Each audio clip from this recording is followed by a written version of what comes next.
हरिओम जी, आप सभी को मेरा प्रणाम।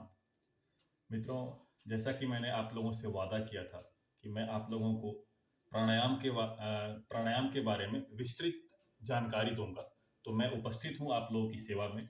आइए समझते हैं अ, शास्त्रों के अनुसार कि प्राणायाम है क्या? जैसा कि प्रतीत होता है, प्राणायाम यानी वह जीवनी शक्ति जिसके द्वारा आप इस पृथ्वी लोक पर जो भी क्रियाकलाप देख रहे हैं, एक्टिविटी देख रहे हैं, सबका मूल प्राण है। उस प्राण को अपने नियंत्रण में लाना, उस प्राण पर विजय प्राप्त करना प्राणायाम का उद्देश्य है। अब आइए समझते हैं कुछ मूलभूत शब्द जो प्राणायाम में प्रयोग होता है। आपने सुना होगा पूरक, कुंभक और रेचक। इन शब्दों के बारे में विस्तार से मैं आप लोगों को बताता हूँ। पूरक किसे बोलते हैं? जब हम श्वास को भरते हैं उसे हम बोलते हैं पूरक।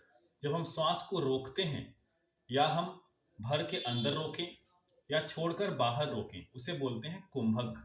और जब हम श्वास को बाहर छोड़ते हैं उसको बोलते हैं रेचक। इन शब्दों को आप याद रखिएगा, पूरक, कुंभक और रेचक। मित्रों, जब हम श्वास को अंदर भर कर रोकते हैं उसे बोलते हैं अंतः कुंभक। जब हम श्वास को अंदर भर कर रोक दिए उसे क्या बोलेंगे? अंतः कुंभक। और जब हम श्वास को बाहर छोड़कर बाहर रोक देंगे उसे बोलते हैं बाह्य कुंभक।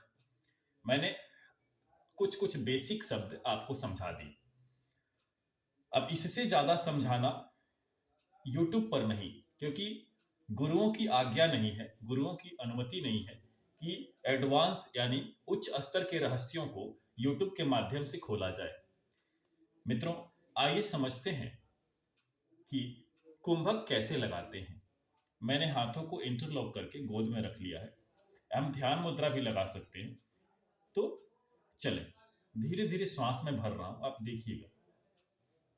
हाँ, एक और बात समझ लीजिए, इसमें बंधों का प्रयोग होता है। बंध तीन होते हैं: मूल बंध, उद्यान बंध, जालंधर बंध।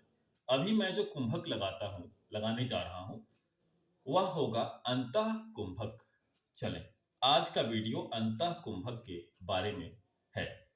तो मैंने शुरू में इसका परिचय दे दिया। अब अंतः कुंभक करके दिखाता हूं कैसे होता है।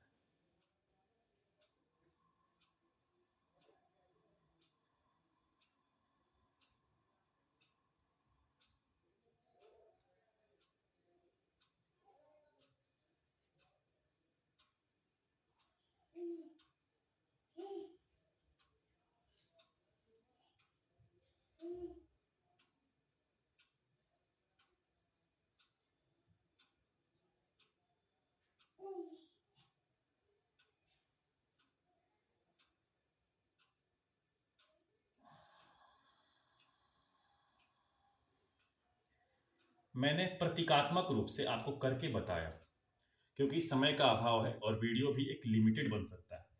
इसमें क्या करते हैं कि श्वास को धीरे धीरे भरे, नाभि, फेफड़ा और कंधे भी ऊपर उठ गए, और फिर श्वास नीचे से मूल बंध लगा लेंगे और जालंधर बंध लगा लेंगे। श्वास को रोकेंगे अपनी क्षमता के अनुसार, फिर धीरे धीरे श्वास को, पहले जालंधर बंध को खोलेंगे, श्वास को धीरे धीरे खाली करेंगे, फिर मूल बंध को भी खोल देंगे। आज के इस सेशन में हमने बात किया अंतः कुंभक के बारे में। आप लोगों से हाथ जोड़कर प्रार्थना है कि इन सभी क्रियाओं को एक योग गुरु के निर्देशन में ही किया जाए। वीडियो को देख करके कभी भी इन सभी क्रियाओं को करने का प्रयास नहीं कीजिएगा। जय श्री राम, हर हर महादेव, सत्य सनातन वैदिक धर्म की जय हो।